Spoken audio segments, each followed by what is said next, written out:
আসসালামু আলাইকুম এভরিওয়ান। আমার আজকের রেসিপি লাউ পাতায় মাছের পাতুরি। তো চলেন শুরু করি কিভাবে আমি এই মজাদার লাউ পাতায় মাছের পাতুরিটা করেছি। দেখুন কি সুন্দর কালার, যেমন সুন্দর কালার। প্রথমে আমি শুকনো মরিচ এবং রসুন পেস্ট করে নিচ্ছি। আপনারা ঝাল অনুযায়ী যেমন খেতে পারবেন সেরকম নেবেন। এখানে আমি মাছ নিয়েছি, টাকি মাছ, আপনারা যে কোনো মাছ নিতে পারেন। দিয়ে দিলাম পেঁয়াজ, টমেটো, লবণ, হলুদ গুঁড়ো, ধনিয়া গুঁড়ো এবং ধনিয়া পাতা। তারপর দিয়ে দিলাম সেই বেটে রাখা রসুন এবং মরিচের পেস্টটা। এখন দিয়ে দিলাম 1 চিমটি জিরা, আপনারা এখানে ভাজা জিরার গুঁড়োও দিতে পারেন।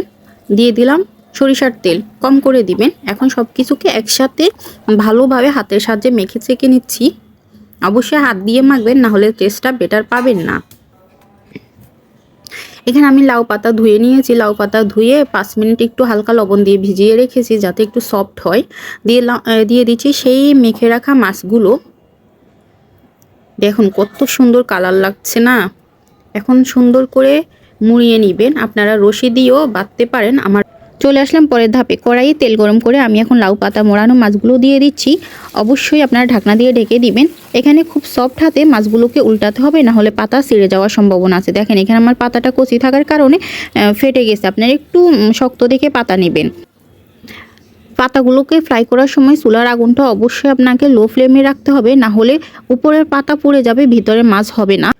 রেডি হয়ে গেল আমার দুর্দান্ত স্বাদের লাউ পাতার পাতুরি। আপনারা এটাকে কলা পাতা মুড়িয়েও করতে পারবেন, সেক্ষেত্রে কলা পাতা খেতে পারবেন না, কিন্তু এখানে লাউ পাতাটা খেতে পারবেন।